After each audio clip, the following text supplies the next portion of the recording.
All right, so there's blue. Let's make teal. There you go. Just like that, a teeny bit of yellow. For those of you who've been with me a while, you should know I probably want a lot of that. I like to, a lot more yellow. We're gonna get our green. If you haven't been with me for a while, this is super fun, easy to do to create the color wheel by using primary colors, primary cyan, primary magenta, and primary yellow. There we go. And then we're gonna make this nice bright lime green. Look at that. Super fast and easy. And then we'll clean this off and we'll do the next string of colors. So our next string of colors is going to be purple. Make sure that's cleared, which means I might need a little more of this blue. Cyan blue is kind of, it's a specific kind of blue, and these are printmaker's colors. So I'm going to take a bit of that. This is kind of, I'm going to do this just a bit. This is kind of a thick red right now. I think I let it dry out a little bit. So we start by making kind of a maroon color. And then we'll add more blue. I don't want to make it too much of a mess. There we go. Now we're going to make kind of a nice purple. And then I will mix up this last bit. And we really just want this one to be more of an indigo color. So I'm going to add more blue in with that little bit of red that's in there, and it'll make a darker, nice dark blue. There we go. Okay, so also cleaning that off, always clean in between each. I'm gonna clean this. Don't want that green there, so I'm gonna move that. We're gonna, yeah, I'm still making a mess. Let's just leave that alone and get some fresh yellow. Sometimes that's what you have to do. All right, so we want that, and we want a little bit of red. We'll start. We just want this really nice pale orange, deep rich yellow to start, and then we'll take a little more, and then we're going to go for a pumpkin orange. Just I don't need too much of that. The tinting strength of the magenta is just so much stronger. Now what we want on this last one is just like a really orangish red. There we go. I feel like this one could be, I'm making a mess of this. Look, it's usually a little bit more sophisticated than that. There we go. Now we have our three. We have a good range of colors. That's the important part. And then, of course, I want to, I'll get my brushes. Got a couple different brushes here. I discussed thoroughly different types of brushes. These are my favorite. These are Princeton Catalyst brushes. They've got these are nice synthetic fibers here. They're just really great. And I have them in all different sizes. So I'm grabbing a few different ones. We'll probably want about this size for right now. And I'm gonna go ahead and put some white down here. Always need our white. And I'm gonna just kind of mix as I go. So I don't always do an entire string of colors like this, but it's kind of fun to mix them all up and have them ready to go.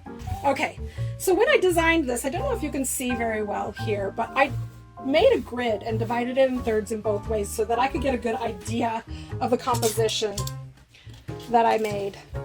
Because though there are so many ways you can make a good composition, it's almost always still a stronger composition if you do something in a 1/3 quadrant.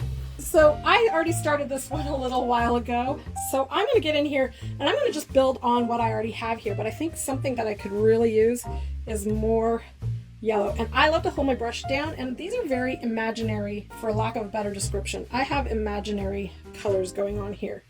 I don't, or imaginary flowers in general. I don't pre-design because I've been painting long enough now that this starts becoming more intuitive for me. But I will tell you, this is a painting that I probably started about 2 or 3 years ago, maybe 3 years ago. 4 is not your ideal number as much as 5 or 3. So let's just change this one and we'll give it a little bit bigger space. And we'll change a little bit these so that they're not all the same. Maybe this one is the biggest one out of all of them. And we'll change the colors just a little and the shapes of them. This is kind of the fun thing about coming back. What did I do before? And this is kind of how I do my poppies too, so this isn't too far off.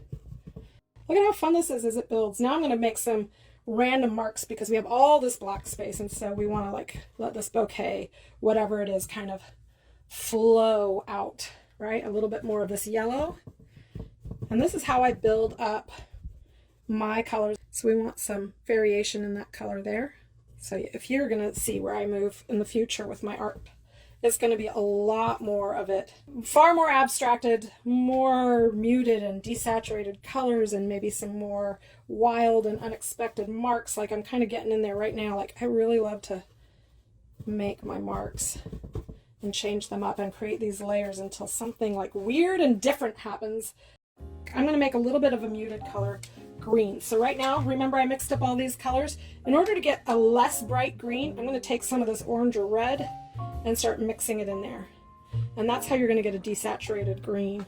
And then you're going to get something that's a little more olive and interesting. I see how that's just a little less strong.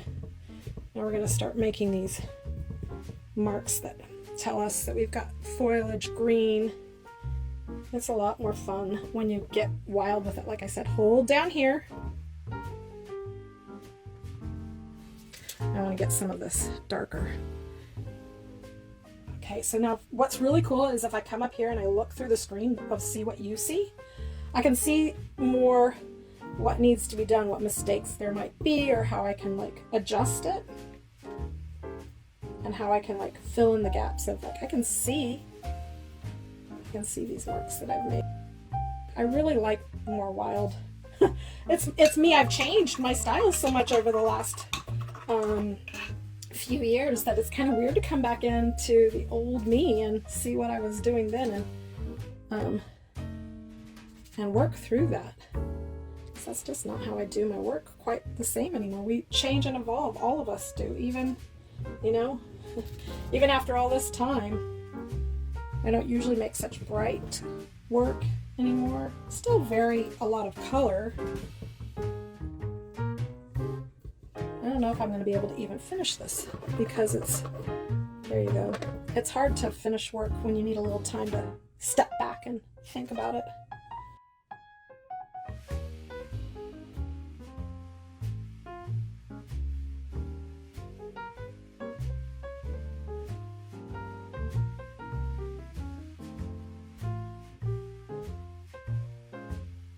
So what do you think? You like this? So you can see a little bit of the old and a little bit of the new coming out here, like what I used to do and what I'm doing now is definitely changing. There's no doubt about it. I'm going to get a different brush because I want to make a few more marks here, and my paint is kind of thick, so I'm going to get a little bit more of the primary magenta. There we go. I feel like my eye is dividing right down the middle. Can you see that? So I've got a painting here and a painting here, and that's bugging me about the composition. So let me get in here and see what I can do.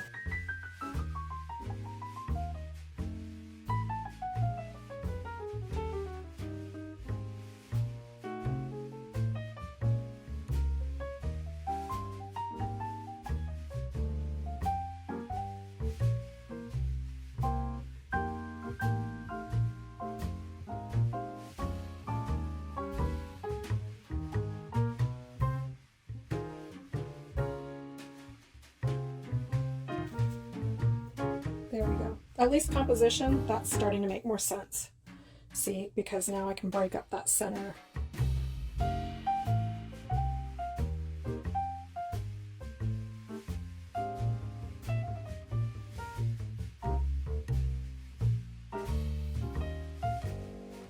I like the evolution of what I've done, and I hope that when you're creating work that you get to the point where you can say the same thing, that you can see all your years of work start coming together. Because for me, this is kind of fun. This is making a mess down here, but whatever. What I like to do is when I get to this point where I'm like, ooh, I've just made something that doesn't quite work, I'll just scribble into it. That's what I do sometimes. I'm going to let it dry, and I'll probably add just a few more details on it, on this piece. But the best thing you can do when you get to this point is to step back, take a photograph, wait a couple of hours before you look at it again, and then come back in with fresh eyes and you can see what it is that you need to do.